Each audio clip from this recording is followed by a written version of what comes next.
powerful winds aren't the only deadly force during a hurricane.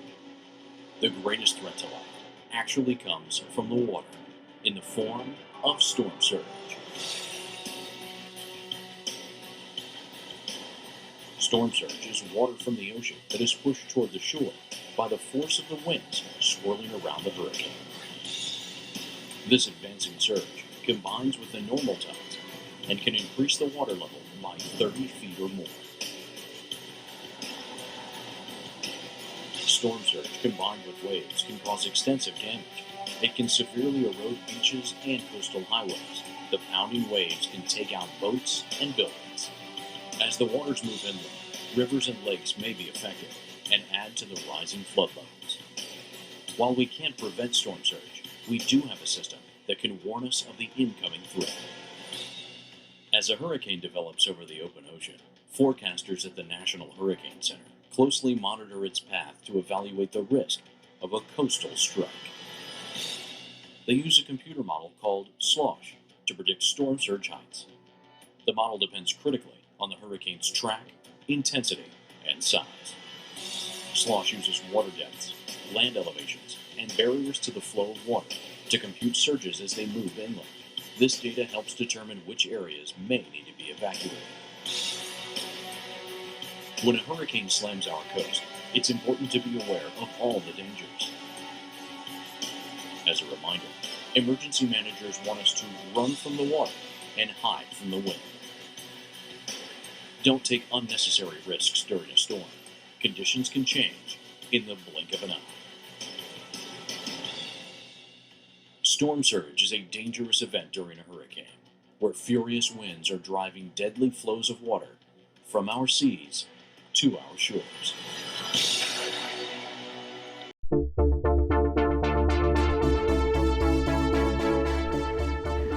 I'm here with Dr. Rick Knob. He's the director. Thank you so much for having us. We really appreciate it. What's happening today is what, Hurricane Awareness Week, and you've come into Marathon, Florida to showcase your planes. Yeah, save the best for last, all right? Always. This is day 6 of our East Coast Hurricane Awareness Tour. It's the first time that we've ever taken 2 of our aircraft along for the entire tour. We have an Air Force C-130 and we have the NOAA G4 jet. Well, that's very exciting. Now, you've made several stops. You started in Canada, is it Nova Scotia you started? Yeah, believe it or not, Canada gets hurricanes too. We were in Halifax in Nova Scotia in Canada. Then we went to Atlantic City, Norfolk, Virginia, Myrtle Beach, South Carolina, St. Augustine, Florida, and here we are in Marathon. And we are really looking forward to all the families, the kids especially, coming out to see the really cool technology we have to issue our best forecasts and warnings and to meet the brave men and women that fly into hurricanes to help keep us safe. Boy, that's the truth. When you say brave men and women, it takes a lot of courage to go into those storms. What do you want us, the public, to take out of this Hurricane Awareness Week? What do you want us to walk away with? Well, any resident of any part of the state of Florida is vulnerable to hurricanes. And we really hope that the kids get excited because they're often the key in the family. They're our most important partners during this awareness tour because they can go home and get the family talking about, well, let's get our hurricane preparedness plan together. If these men and women are willing to fly into a hurricane and risk themselves to help keep us safe, the least we can do is be ready and know what we're going to do when the data start flowing, the forecasts and warnings come out, evacuation and other instructions come out from emergency managers. What are we going to do as a family? And what we've been talking about this week is 4 simple things that you can be doing to get ready for hurricane season. Okay, I'm ready. What are those 4? Right. Number 1, start with your evacuation plan. Good if advice. you're ever told to evacuate, where are you going to go and how are you going to get there? If you think about that in advance, it'll be much easier than wait until the last minute. And by the way, if anybody who's listening who lives inland far enough from the coast that doesn't live in a hurricane evacuation zone or knows someone who does, the inland folks can be the inland evacuation destination for people who do live in evacuation zones. So we can all work on this together. So after we make our evacuation plans, let's go shopping. Let's go get those supplies. Right. Because if you wait until the hurricane's on your doorstep, you're going to be waiting in these really long lines, and by the time you get to the front of the line after you're all aggravated, and they're going to be out of the stuff you need. It's spam. That's all we have left. And you won't have the stuff you need to get through the storm and the potentially nasty and lengthy aftermath. So go shopping way ahead of time for those critical supplies.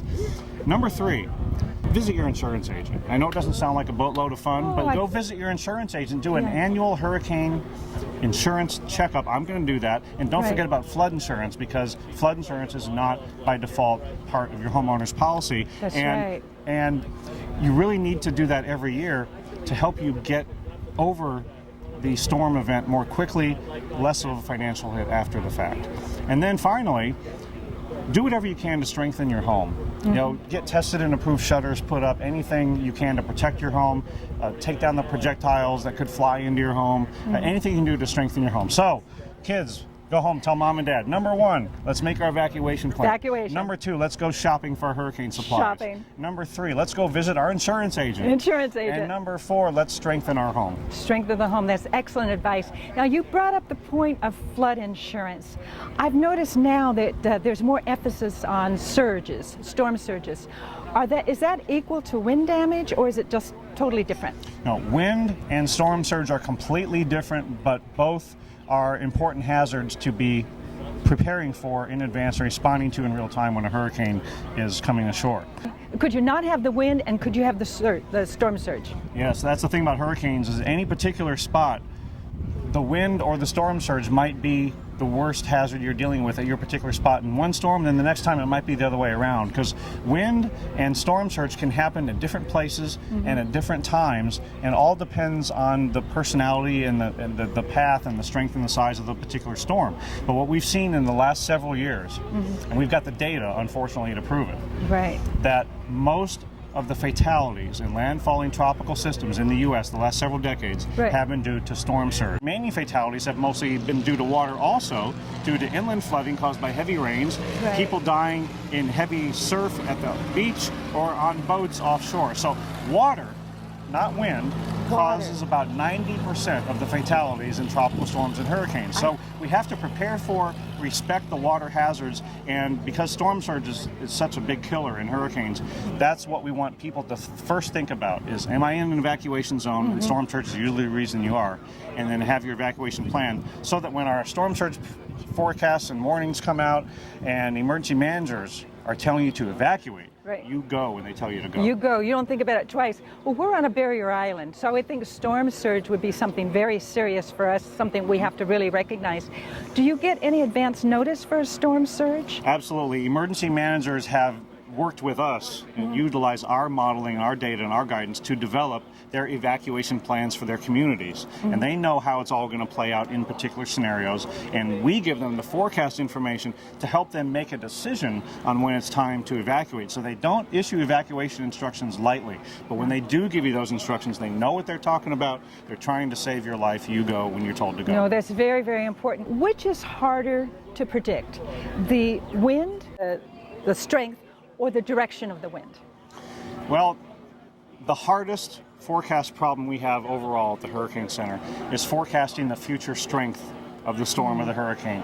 Last couple decades, we've been able to improve our track forecast, where the storm and hurricane's going to go. We've cut those errors in half. We're not perfect at it, but we're a lot better than we were.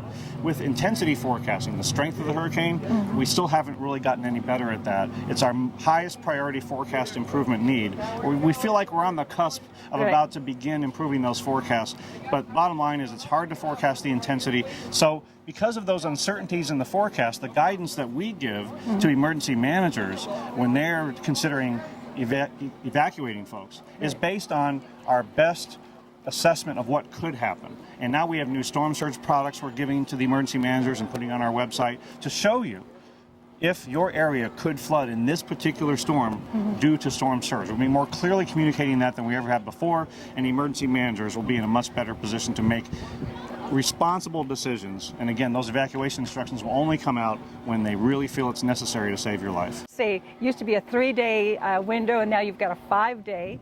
And is there anything else in the future to tweak it a little bit more? Well, right now we issue our track and intensity forecasts out to 5 days. Our watches and warnings for tropical storm and hurricane come out 36 and 48 hours out for the warning and watch respectively. And over the next 3 years, we're trying to get to the point where we can start issuing actual storm surge warnings.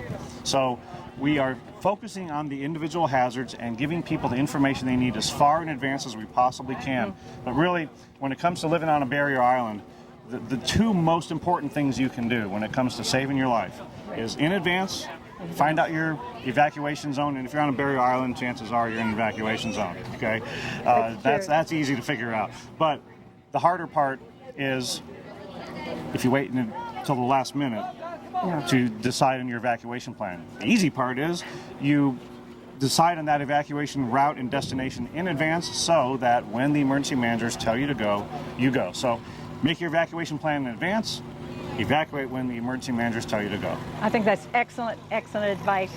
And this is kind of a question I want to ask you. I mean, it's such an honor for you to be a director. I think it's a wonderful position. Do you have any thoughts for what you want to leave as your legacy or what you want to achieve during your tenure? Well, you know, we spend a lot of effort, and rightly so, on trying to improve the data that the aircraft collect, improve our forecasts and warnings, put out more clearly understandable products. So a lot of technology, a lot of science, right? Yeah.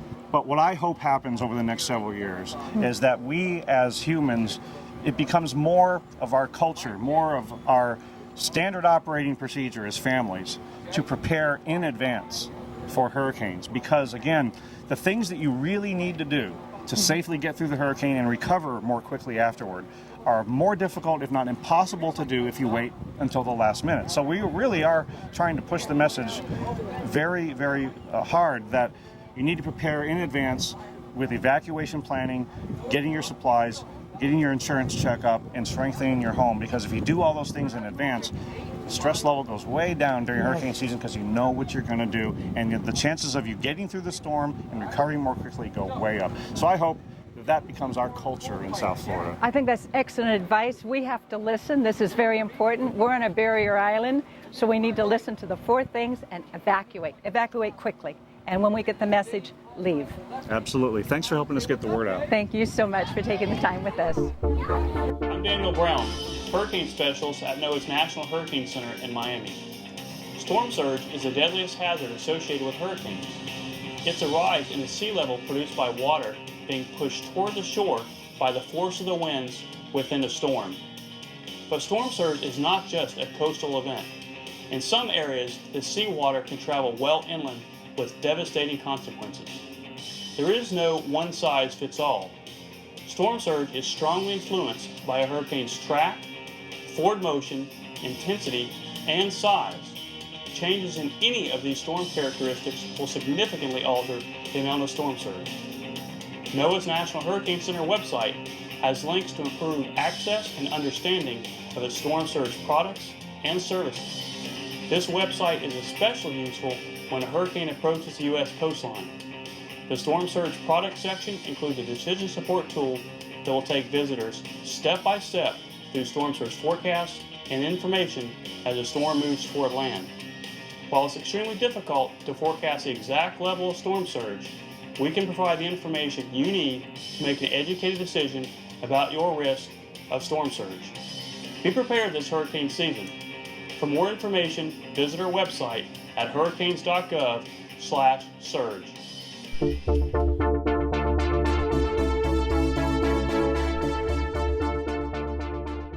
I'm with Daniel Brown. He's the Senior Hurricane Specialist. Dan, thanks so much for coming over to talk to us. We really appreciate it. Well, thank you for coming out today. Yeah, I've seen there's a lot of different things happening. Even your charts, the graphs, everything's changing. Could you tell us a little bit about that? Yeah, the National Hurricane Center has, we've been trying to communicate the hazards of the hurricane better over the last decade or so. So we've been making some changes to our products over that time period. And starting last year, we started to introduce a new storm surge flooding map, potential storm surge flood map that showed residents how high the water could reach and how far inland it could penetrate the storm surge from a hurricane as it moves ashore. This year, we're going to start issuing a prototype storm surge watch warning graphic. The National Weather Service is working toward issuing a new storm surge watch and warning beginning in 2016, and then it will become operational in 2017. But we want to introduce folks to that concept this year. So that map is going to highlight the areas that we're most concerned about that could receive life-threatening storm surge from a hurricane. Well, we're on Key Biscayne, so I think we're number one on your list somewhere. Key Biscayne's a very vulnerable area when it comes to hurricanes and especially storm surge. No question. One thing, could you clarify, because when they say there's a 5-foot storm surge or a 2-foot storm surge, where's the medium? Where's the bottom? Is that the bottom of the ocean, on land? Where do you start from? It's on land. The Hurricane Center a few years ago changed our reference to being above ground. So when we say there's going to be a 5-foot storm surge, we're talking about 5 feet above ground, and that's somewhere. It's not going to be everywhere it's going to be that high, but the closer you get to the shore is where you're going to see the highest of those levels. But storm surge just doesn't happen right along that beachfront property. In strong storms, that storm surge can go far inland. And can cover much of an island, or even in some cases, especially along the Gulf Coast, it can actually go in for miles and miles and miles, especially in Mississippi, Alabama, and around the Florida Panhandle. So it's just not right along that beachfront property. In theory, our entire island could be flooded. That's correct. I mean, in a really bad storm, you can get a lot of storm surge on Key Biscayne, and that's why having a map like the Hurricane Center now produces. Before we had that map, we were just trying to describe it in a text product, but a picture's worth 1,000 words. Always. So again, looking at that map, it'll tell you how high the water could reach. Now, not every part of that map is going to get flooded in that particular storm, but it's going to show you again how high the water could reach and how far or how much of the island could be covered. Are you talking about one wave, or are you talking about multiple waves, or water rising? It's basically the water rising. The winds of a hurricane push that water on shore. Now think of it as getting into the bathtub or the swimming pool, and if you just push your hand across the surface of the water, you'll push a little bit of water. Right. But think about a big hurricane and you sweep your entire arm across that pool, you're pushing that much more water. So the larger, stronger storms are going to produce more surge, pushing that water up on shore. And on top of that, especially along that beachfront property, you are going to have waves on top of that surge. And that's why we often see that destruction right along the coast, because it's not only the water rising, but it's the waves on top of that are pounding on those homes and structures right along the beach. Got it. Well, you explained it very well, where I can understand it. And then also you've got the high tide. You could have a full moon, and that would factor in, or maybe heavy rainfall. Correct. The tide can be added into that, but when the Hurricane Center issues our storm surge products, we're already factoring in tide, because it would be difficult to time exactly when that hurricane is going to make landfall. Of course. So, but you're right about the heavy rainfall as well. Storms can and do produce very heavy rainfall, again, not just at the coast, but inland. Overall, when we talk about deaths from hurricanes in the United States, about 80 to 90% of the deaths are from water in hurricanes. Everybody focuses on the wind, but it is the water that's killing people. And about half of those deaths are from storm surge, and about the other quarter to 30%, a third, are from inland flooding. People not getting out of the way, driving their cars into flooded areas. Sure. So again, it's the water that's killing people in hurricanes, not the wind, but the wind is bad, and we still need to protect our homes, put up shutters from the wind as well. Well, I learned something. So then it's a no-brainer. I mean, they tell you evacuate. Don't even think about it, because that storm surge is very serious, not only for your life, but also for damage, everything else. I wanted to ask you about the water, the global warming. Everybody's talking about climate change. Does that have any effect on hurricanes, do you think? I'll say no, and I'm not the expert back in the Hurricane Center really on the climate change side. I'm really focused on doing the operational 4- and 5-day hurricane forecasts that we do. I think the latest studies are that climate change could make storms just a little bit stronger, but perhaps we might actually have a slightly fewer storms in a warmer environment. But again, the main focus is really on preparedness and what you need to do each and every year. As a coastal resident, as a Key Biscayne resident, you really need to know what your vulnerabilities are. Right. And being on an island, you really need to find friends and relatives that live inland, on the mainland, inland, away from that storm surge risk area, so you have a place to go when the next hurricane threatens. Do that now. Talk to friends and relatives and ask, hey, can we ride out a storm at your house? Right. So that when a storm comes, you know exactly where you're going, and you don't have to travel all the way to Orlando or hundreds of miles and fight all that traffic. You can just go across town. That's excellent advice, and work something out. On a beautiful beach day, they come to Key Biscayne, and on a hurricane day, we head out over there. Like a good plan. Sounds good to me. Planning is always important. Now, we're here above these beautiful planes. Who makes the decision? When do you decide to send them out? That's the decision of the hurricane forecasters, folks like myself that work at the National Hurricane Center. Each and every day, we have to make decisions on the aircraft tasking for the next couple of days. Right. So if a storm is approaching land, yes, we're going to want to send the aircraft in it. If it's a system that's just starting to form, maybe some cloud clusters that we see, then we can make the decision that we want to put an aircraft on, say, for the next day, and then that morning we get to make the decision on whether we want to fly out into that storm or not. The data that you receive on the plane, does it correlate with the data that you receive from the satellites? Satellites really are the bread and butter as far as being able to just monitor the tropics each and every day. We have geostationary satellites, and we also have some polar orbiting satellites that also provide information. So the satellites help us to identify areas that could form, track tropical waves across the Atlantic. But when the system begins to form and then threaten land, that's when we want the aircraft data. Because with satellites, we can estimate how strong the winds are. But if we really want to measure them and know exactly how strong the storm is, it's sending aircraft into it, let them measure the wind speeds in the storm, and then that gives us more confidence on how strong the storm is and making a better forecast. Do you get more information from going through the storm or around the storm?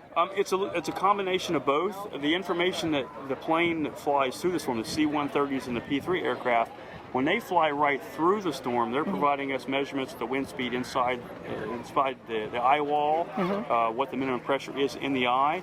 So they're providing us information to help us analyze that storm, to help us know how strong it is, how big it is, and exactly where it's located. The jet that flies around the storm, that information takes a snapshot of what the atmosphere looks like around the storm.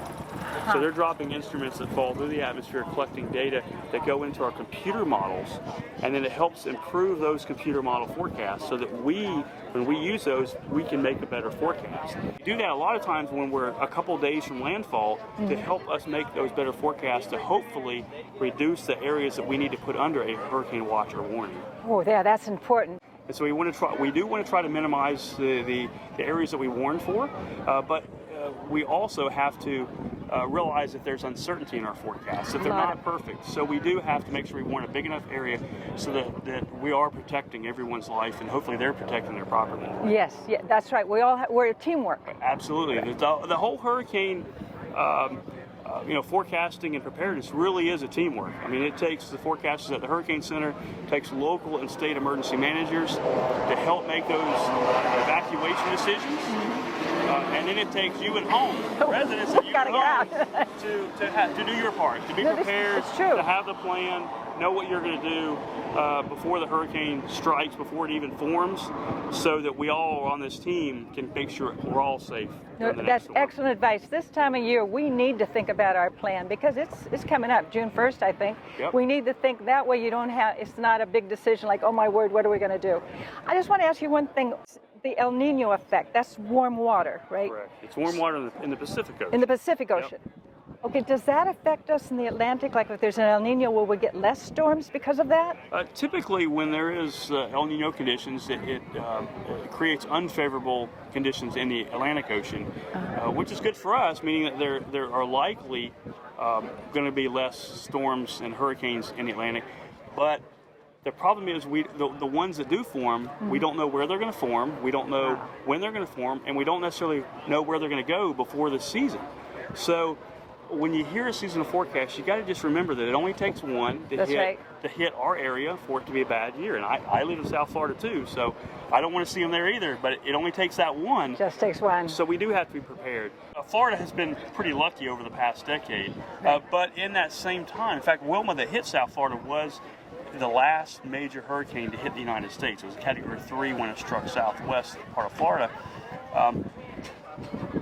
But in that time, we've had some major hurricane impacts. They weren't major hurricanes. They weren't a Category 3, 4, or 5. But you think of Ike that hit Texas back in 2008. We had Isaac in 2012. It hit the northern Gulf Coast. And then Sandy that struck the Mid-Atlantic and Northeast. All produced significant storm surge. So again, we have to be prepared in Florida. It's been a long time since we've been hit. I hope it's not this year, but if it is, we got to be ready. It's excellent advice. Well, we're on Key Biscayne. We're going to follow this advice. Thank you so much. But thank you for having this awareness week. I think it's a wonderful thing for all the people on the East Coast just to start thinking about hurricane awareness, have a plan, get a friend inland, right? Absolutely, absolutely. Good advice. Thanks so much. Thank you. But now the average hurricane center track air has been reduced to that. Again, less than 100 nautical miles. So again, on average, if we say the forecast now is going to be near the Florida Alabama border, it's in most cases it's going to fall there within this red circle. So again, just I think vast improvements on forecasting a hurricane's track. I'm here with Brian Kuhn. He's the director of the State of Florida Emergency Management. Thanks, Brian, so much for coming over to talk to us. I'm happy to be here. We're from Key Biscayne, and so this is an important thing for us. I mean, the hurricanes are forefront of our minds all the time. We either have, what do they say in Florida? It's either hurricane season or it's not hurricane season. Or it's about to be hurricane season, yeah. So your company, could you tell us a little bit what you do, when you come into play? Sure. What your duties are? Sure. I am the director of the Florida Division of Emergency Management. So we are the state agency who assists the county emergency management agencies in dealing with disasters and emergencies in their jurisdictions. So every county in Florida has an emergency management agency, including Monroe County, and there will be situations, there are the everyday disasters that they're able to handle on their own, but if their capability is exceeded and you have a hurricane or some other large disaster, the State Division of Emergency Management and the State Emergency Response Team, which is made up of all of the other agencies that help support us, assist the county and the locals in getting through that situation and preparing for, responding to, recovering from, and mitigating against the next time that disaster occurs. Well, that's very important. That's important for all. I mean, we all hope and pray that it doesn't happen to us, but it's It is. It's important because Florida, a fantastic place to live. We all love living in Florida and working in Florida and playing in Florida. But the fact is, we get hit by hurricanes more than anywhere else in the country, and the Keys gets hit more than anywhere else in the state. That's right. You absolutely need to get ready for hurricane season, be ready for those events when they occur. Absolutely, and this, us being on a barrier island, it's in the forefront, and of course when we have the evacuation notice, we have to leave. Yes. Now, do you come in afterwards, after the evacuation, help us with what to do to get things back up in order again? We're going to be there every step of the way. Days like this, we're helping Monroe County mitigate against the impacts of future disasters. We're helping to prepare for future disasters by doing training and exercising, those kinds of things. We're going to be there as the incident starts to occur. As that storm is coming from Africa or from in the Caribbean, we're helping to get ready for it. We're working through the evacuation scenarios with you all. We're helping to make sure we've got all the assets pre-positioned that need to be. And then, yes, we're absolutely going to be there after the storm, helping to recover, making sure that we're getting the infrastructure back up, getting the roads back open, getting the power back on, getting people back to work, helping restore your lives to normalcy. Right. That's equally important. It's important to get us off the key, but then it's important to get us back and get our lives back in we order. want you to get back to normal as quickly as possible. We want you to be able to get back into your homes, get back to your jobs, get back to school, bring the tourists back. We want you to get the economy going again. We want us to get out of business and get you back to your normal business as quickly as possible. What do you find the biggest challenges in your job? Well, the biggest challenge is just helping people understand that they are vulnerable. It's in the Keys, you see it. You can see the water anywhere you go, so you know that you can be impacted by hurricanes. It's a bigger challenge in other parts of the state to help them understand that even though it's been a while since we've had a hurricane, they can impact you, and they can have catastrophic impacts on you and your loved ones' lives. But there's lots of things you can do to get ready for it. You can help prepare your home, you can prepare yourself, your families, and it's not that difficult. There's simple things you can do, like making sure you have a disaster kit, that you've reviewed your insurance policies, that you've done simple things to protect your home, make sure you're considering your pet's needs or elder relatives' needs. That's right. All of those things are going to make getting through that disaster much better than they would be if you hadn't taken those precautions. That's true, and medications, if people are on medication, that's always important to get their prescriptions filled. I think at the beginning of storm season, just have it so you're always prepared. That would be great if you make sure that, because you're never quite sure when these things are going to occur. And if it's not a hurricane, it could be some other kind of natural disaster. And especially here, where the supply chain coming in, can be disrupted by an issue with any one of those bridges. You Yes. want to be ready on any given day to deal with an emergent situation. And then too, out there, I've seen on television, sometimes there'll be 3 or 4 storms out there. Is that a huge challenge for you? I mean, I would think it would be overwhelming. Well, that would be very difficult to deal with. The state, as you recall, in 2004 and 2005, had back-to-back-to-back Yes. storms. It was like bowling balls coming out of It was very difficult because it puts a lot of stress on the system, and you are now, as a state, having to recover from one storm at the same time that you're preparing for the next storm. That's right. And so it puts a lot of pressure on the folks who are out there doing that. It puts a lot of pressure on the people who are having to live through that. So it is very difficult. That does ramp up the level of difficulty tremendously. Of course. And any storm that you remember that was a bit of a challenge, a bigger challenge than another one? Well, I think that both the first storm of the season is a challenge, just to get people in that mindset of getting ready for it. That's and true. then, like, if you were in 04, that last storm of the season, everybody's just going to be worn out. So the messaging that you have to do when it's the 4th storm of the season, the preparations you make, etc., is going to be difficult. The staffing resources we'll have to deal with will be difficult because we'll have worn people out over the course of the season, That's and true. we want to make sure that we continue to provide the same level of resources. So I think those, the next time we have a big hurricane in the state of Florida, will be difficult because we haven't had one in 10 years. And so the That's true. institutional knowledge that we had 10 years ago doesn't remain in place. We've done lots to try to mitigate that by doing training, by doing exercises. We do a statewide hurricane exercise every year.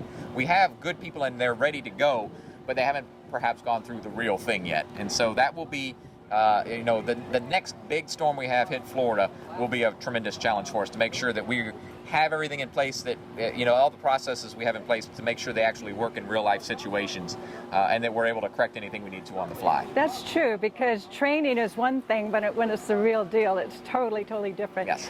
What do you hope for the future? Well, I hope we go for an 11th year without a hurricane. That's what I really hope for. And then a 12th, too. and then a 13th, and then a 14th. We're on a nice spell. But the fact is, my job requires me to make sure that we're ready to go at any moment. And we've got terrific partners in making that happen. Our county partners in Monroe County and Miami-Dade County and Palm Beach and Broward County have fantastic emergency management programs. So my hope is that we'll continue to have great relationships, that we're able to continue to do that training and exercise. The stakeholder engagement with our private sector partner, with our charitable partners, with our media partners continues to help us support each other in educating the public and getting them ready for hurricane season. That's what I hope for. I think that's excellent advice. We're going to help him along. We're going to be prepared. We're going to check our insurance. We're going to get our supplies. We're going to have a friend that lives inland. We're going to do all these things. Thank you so much. I really appreciate taking the time You're welcome, Terri. and doing this Hurricane Awareness Week for us. Thank you very much.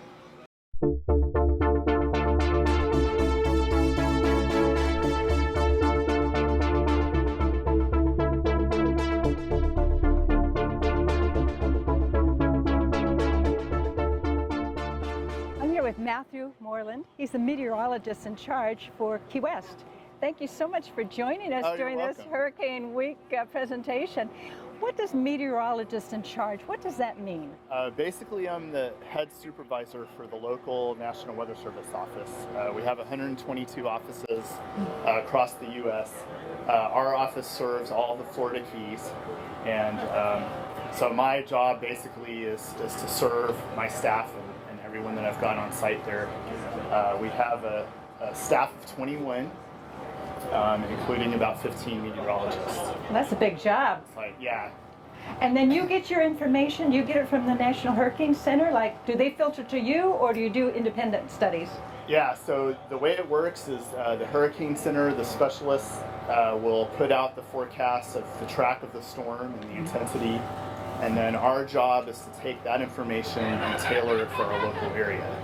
So we'll take the Hurricane Center's forecast and provide all of the impacts for the Keys, what it means for everybody that lives here. And we're constantly in contact, constantly working together. That's very, very important. Now, we're on Key Biscayne, so I imagine we would have a meteorologist in charge for our area, or Miami-Dade, I guess? Yeah, so you're covered under the Miami Forecast Office, which is at the FIU campus, and Pablo Santos is the MIC, that office. And again, we're going to be coordinating with the Miami office and with the Hurricane Center making sure that we're all on the same page, delivering the message. Have you noticed any trends? I've just noticed there seems to be fewer storms the last few years, but they seem to be a little bit stronger. Are you noticing the same thing? We have seen, what we've seen the last few years is fewer impacts to land. So, to land, okay. The storms have been staying more at sea, which is fortunate, of course. But regardless of that, there's always a threat every year. So even in years where we may expect more of a quiet season, so to speak, you still have to be prepared for that one storm. A good example of that was Hurricane Andrew in 1992. Yeah, we all remember that one. Yeah, one of the quietest seasons on record. One of the storms happened to be Andrew, so you've got to be prepared every season. You're right, because you never know. You never know what's going to happen. And then they zig and they zag, and you think it's going to hit here, and then it hits over there. Like this Hurricane Awareness Week, it's nice to have the local people come over and to see what's going on. Yeah. That way, we're all thinking about hurricanes, and we're starting to prepare in our mind. We may not be doing it physically, but we're starting to think about it. Yeah, this is it's a good time of year, so we like to say you don't want to wait until the storm develops to make your plans. There's a great website out there called ready.gov, which is FEMA's preparedness website, and that's where you or your family can get prepared for the storm ahead of season. So we want people to start preparing now, not waiting until later in the season when the storm's actually upon us. That's excellent advice. The graphics I think they're just terrific, what you're doing now. Yeah, it makes it much more clear to get the word across. And again, we're not trying to drill down into the science. Our point is we want people to get the message. So they're informed. When we're informed, then we know what's going on. And then also you've been tweaking the categories a little bit too. I noticed just a little tweaking between the different categories. Yeah, there's some slight tweaking that's taken place. The most important thing to remember about categories is it's just all it is the wind speed. So the category does not tell you about the kind of surge impact, storm surge impact. It also doesn't tell you what kind of rain you're going to get. So you can still have a category 1 or 2 with major water impacts. And that could do a lot of damage, and then that affects lives also. Yeah, so in many ways in our messaging, we're kind of getting away from the category and focusing on what the specific threats are with that storm. In the past, we've always thought, what category is it? But you're saying now that the threat of the storm surge, the water, the rainfall, that's more important. Yeah, that or the wind, depending on the storm. They all vary. And then some of them, of course, is a threat across the board with all the hazards. But we want to point out, not just focusing on the category, but what are the threats with that particular storm that your community needs to worry about. I'm going to ask you kind of a personal question because you're in such a specific field. Was there something that got you into meteorology? What was the defining moment you said, that's what I want to do with my life? Yeah, it's you'll see that with meteorologists a lot. So my event was Hurricane Alicia back in 1983, and I lived in Houston. I was just a kid, and the hurricane formed and it hit Houston 2 or 3 days after forming, and it was like my first big storm that I was in. And ever since that day, I've been interested in the field. You got the bug. Yeah. We are a very dedicated bunch. You are. To do what you do and to help the public, I think it's just wonderful. But thank you so much, Matt. I appreciate you coming out here to spreading the word, having this awareness week. It's a wonderful thing, and we all have to be prepared, and that's the message that they're trying to give. Thank you very much, Matt. Thank you very much. I appreciate it.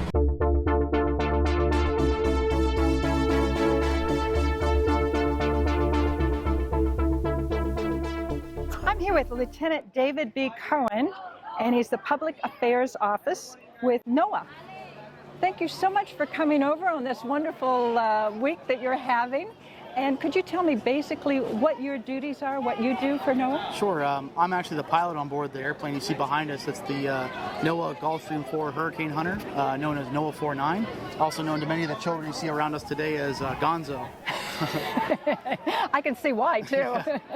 Absolutely. So you fly. This goes around the storm, correct? Exactly. Yeah, it's a high altitude hurricane research platform. We fly at 41,000 to 45,000 feet.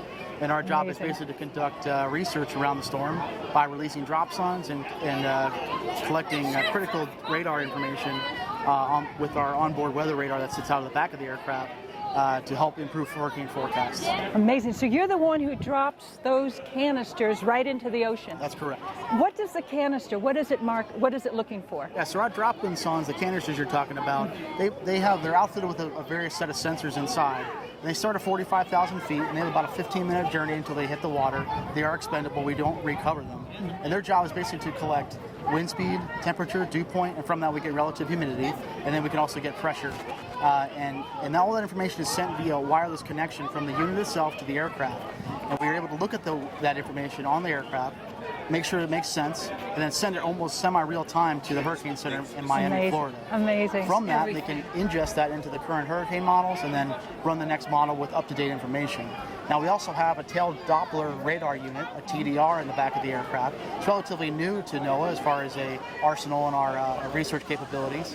And its job is primarily to, as we fly past the storm, almost get a cross-sectional view of the storm, almost as if you were going to get like an MRI of your brain or something, and look at the storm's innards and what's going on in the structure, whether it's developing or whether it's falling apart, if it's intensifying or if it's decaying, that kind of stuff, and figure out which way the storm's going to go.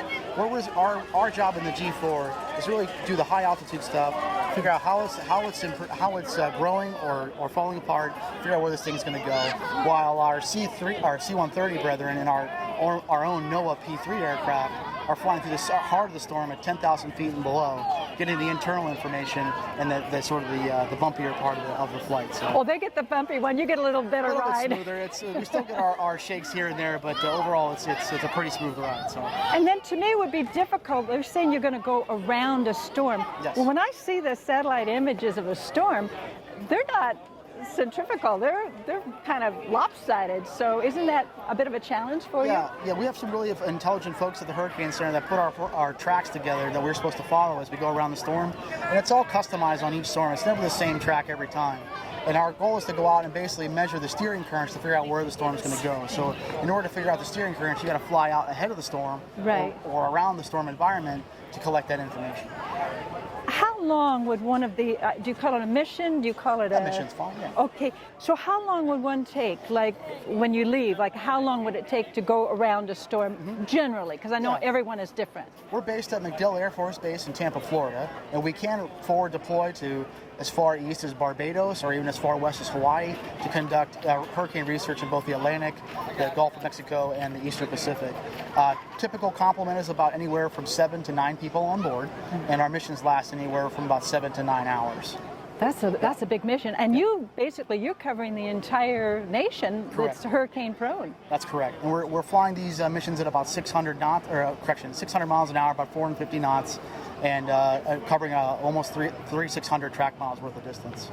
And then the canisters, you said in real time you're getting, as it's dropping down, it's collecting data, and it's transmitting that directly back to your plane. Yes, in real time. Yes. Amazing. Yes. And then how many canisters would you drop in? We could drop anywhere from 30 to 40 at a time in a given storm. So we're getting a pretty dense collection of critical data for these folks to make all the forecasts happen. And do you find that the data that you're getting is more accurate than what the satellite is doing? I wouldn't say that for sure, because when you have a storm that you're looking down on from a satellite, you're kind of blocking the information you can get all the way down to the surface. True. So that's why we have to use these resources to collect really the internal information. So we're limited with satellite information. So. Do you do just one mission, or like one day that might take the 6 hours, and then when you go back the next day? Or? Yeah, it really just depends on the tasking from them. It's never the same on each storm. It's entirely dependent on what they want from us. So we're always on standby. We're ready for 24-hour operations at any given time. And in fact, we were actually, sort of on a standby alert status for the storm that's brewing just off the coast of South Carolina right now. That's right. I saw that on the news today, and I thought, oh my gosh, you guys are going to be busy. We were just waiting to hear the word. We weren't tasked to go, but that's how it goes. Sometimes they want us to go fly, sometimes they don't. So we might have lost you today. It's possible. How many of these planes do you have? How many does NOAA have? So we have one Gulfstream Force. This is the only high-altitude hurricane hunter reconnaissance aircraft that NOAA has. We also have two P-3 Orion aircraft that we have outfitted to become airborne research platforms as well. So this is it. This is the plane. This is the one. Yep. When you say high altitude, like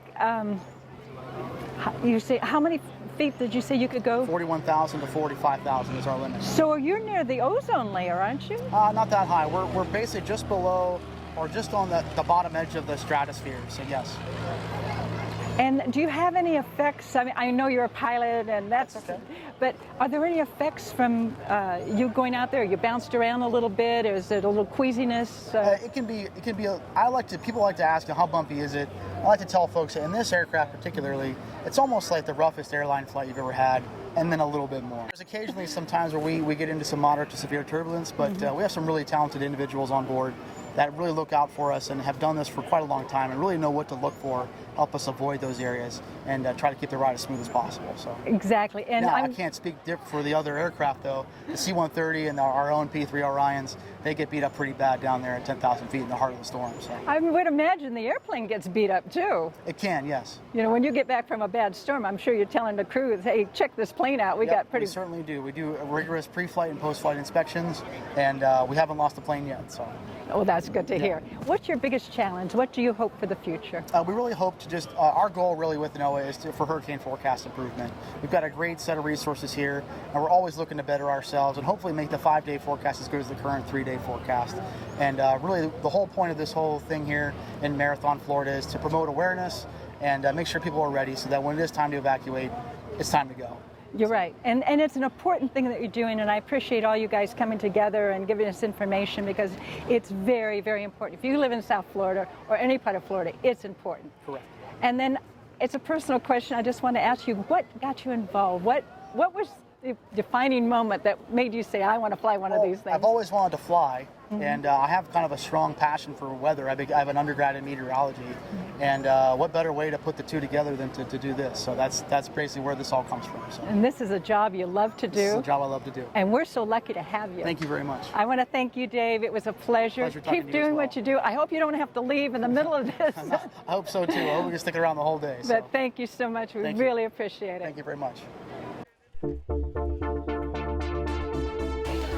How tall are you, Reed? I'm 6 foot. You just make it. You just make it. We're here with Nicole Mitchell.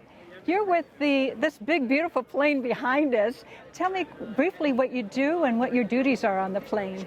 So I'm the weather officer on the plane, which basically means I'm the meteorologist. Right. So as we fly inside a storm, I'm the one collecting the data, coordinating with the Hurricane Center to make sure that they get everything they need. And our primary job is finding the center of the storm, fixing those coordinates, and then releasing a sonde at that point to record the lowest pressure of the storm. Oh, so when you say you're looking for the eye of the storm, is that what you're saying? Not every storm has an eye. Oh. If it's a tropical storm, for example, it's more of a cluster of clouds. So that's why we usually call it the center. Because every storm is going to have that spot where the winds twist around. So when does it become an eye? Once they intensify, usually into the hurricane category, and start to build that circulation of thunderstorms around it, the eye wall, right? That's when you get that nice defined eye in the middle. And that's the bad part. Isn't the eye wall? I always hear stories that when you hit that second wall, it's like a wall. It can be at times. So the eye wall is where we'll hit all the thunderstorms that we have to pick through in the plane. Lightning, turbulence, a lot of turbulence, sometimes hail, things of that nature are what we can encounter there. You must have nerves of steel. And a strong stomach. Oh, that too. And your missions, how long do you normally go out? So inside a storm, we'll stay in for typically about 6 hours. We go not just through the center, but we do a full cross section of each quadrant or each side of the storm, and we do that pattern twice, so that we just don't know, where the storm is and how intense, but how big the wind field is, and if one side of the storm is worse than the other. That's amazing. You're there for 6 hours, so you're in for the long haul. Yes. And you're working the entire time, I imagine. Yeah, we're working the entire time, especially once we pass from the eye wall into the eye and then through the other eye wall. We're taking extra data at all those points, so that would be the busiest. I'm totally amazed at what you do. And then when you go through, does a storm surprise you? I would say that when it's more often to surprise is if it's done something really different. So in between one pass to the other, from the eye to the eye, for example, it's about an hour and a half. So if the storm has been steady most of the flight and all of a sudden it starts rapidly intensifying, that's when you'll go, oh, something different's going on here now. I imagine you're buckled in for the entire time? Not for the entire time, but when we get the turbulence, obviously we do everything strapped down as well. I saw. But part of my particular job is also looking out the window, looking at the sea surface, trying to see what the waves are and what the winds might be that would create those waves, looking at the conditions of the clouds. So kind of hopping between my seat and the window, even though they're close. So it's hard to be buckled in all the time trying to move around, but during turbulence, absolutely.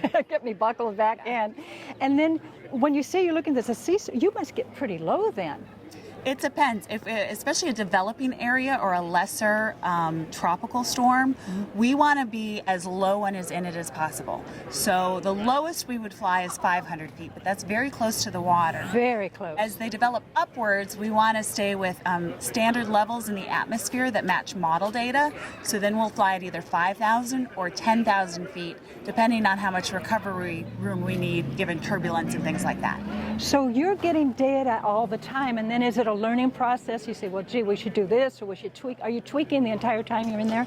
More of what I'm doing is all the data is coming in from different sensors on the planes. So I'm more watching it and checking it all to make sure everything is looking correct and what it should be looking like through the flight, that nothing's gotten locked up or is having a problem that we need to refix. And then in the eye itself, really kind of following the winds and telling the pilot, we need to turn here or there to find that exact center. It's amazing. And I'm going to ask you a personal question. What was your defining moment? What made you decide this is what I want to do in life? For me, I actually joined the military to help pay for college. That's a good reason. Of the different jobs they gave me, I liked science, I liked the outdoors, so I started off in weather as a forecaster. I transferred into this job because I was moving anyway and I was going to have to commute, and I thought, if I'm going to commute, I'm going to make it for something really good. So for me as a meteorologist, I love being able to be inside the weather, but also doing something that we can see so directly how our data benefits what eventually goes out to the public. It's really gratifying. It must be, because, we see it. We get the reports, we know what you're doing, and we're just totally amazed at the accuracy. That's what's just blowing my mind, how you're able to do all this. Do you have any wishes for the future with technology? Do you wish for something that it would have that you just don't have yet? I think way down the road we'll get to the point, we've started using drones for some things. Right now with the technology, you really have to have a person in looking at all the fine-tuned details. I think at some point we'll change to that point. And now it's just a matter of computers getting better. So for example, the radar images we have, now we can download them and give them to the Hurricane Center at the end of a flight, which we weren't able to do before. Maybe eventually we'll be able to send it during a flight so they can actually see what the radar looks like. Things like that are always improving. Always. Well, thank you so much for the time. I know there's a little turbulence in the Carolinas now, so I'm hoping we won't lose any of you guys, but this is a wonderful thing that you've done. You've had a whirlwind week, and the public, we appreciate it very, very much. Well, you're welcome. I enjoy it.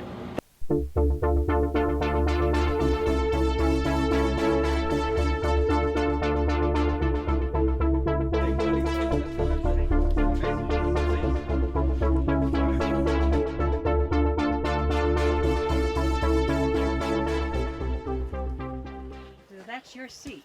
That's it. That's what Loadmaster seat. The Loadmaster. That's. So you load the canisters. Yes, ma'am. Is this where the canisters go? The canisters go right here. Oh my God. Wow. information as well and transmit it to the Hurricane Center right from here. So the whole process for me dropping it, collecting the data, sending it to her, transmitting it to the Hurricane Center is like 6 to 10 minutes. So they have all the information almost in real time. Not to mention all the other stuff we transmit like every 15 seconds. And that's capturing the wind and... Pressure, temperature, dew point, wind speed, wind direction, all of it. And it looks like you made it out of like a mailing tube for a... We did. That's amazing. No, I'm kidding. Yeah, well, we don't make them. It's actually, feel it. It's not heavy at all. It's just like I know, that's what I saw. There's not that much in it at all. And the whole thing really, you could shrink it down to something this big if you wanted to, but it's for stability. So when it falls, it doesn't touch you. And all the good stuff's in there, that transmitter.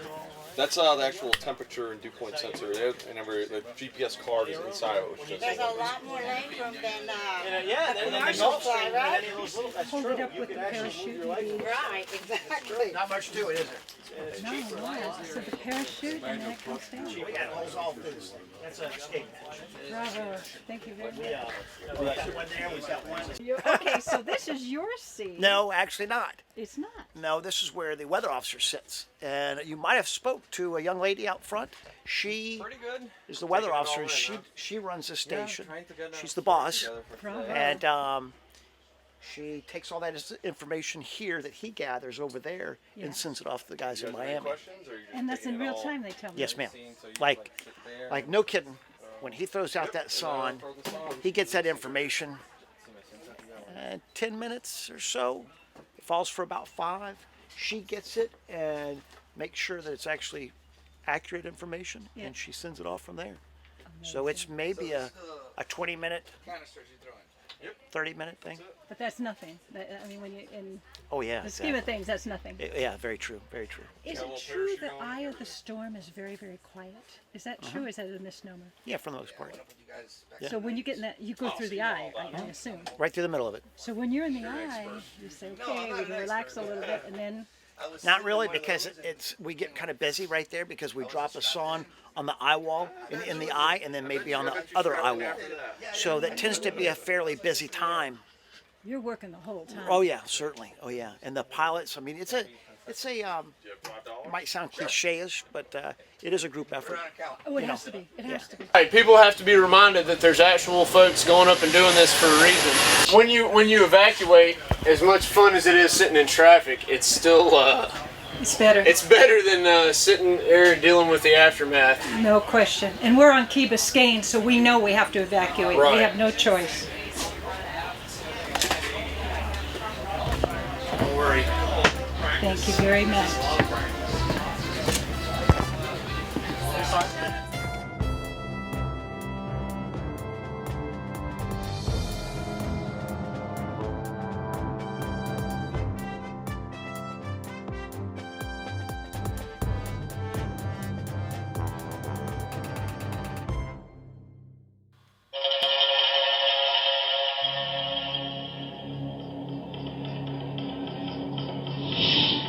One of the most dangerous parts of a hurricane is storm surge. What is storm surge, you ask? Storm surge is what happens when the winds of a coastal storm push water onto land. In addition, large and destructive waves ride in on the top of the surge. These water surges then wreak havoc and can cause major damage and flooding many miles from the storm. Not limited to coastal properties, storm surges from seawater traveling up streams and rivers can flood inland homes too. And is it strong? Able to carry away cars and demolish entire communities. It doesn't take extreme wind to make storm surge happen. Low-end hurricane winds from Sandy created a storm surge that leveled parts of New York and New Jersey in 2012. Storm surge is what officials use when determining who to evacuate. Once water starts to rise, the destructive rush can quickly cover a lot of ground: homes, cars, people, pets. If you get anything from this video, let it be this. When officials say it is time to evacuate, go. Don't fall victim to storm surge.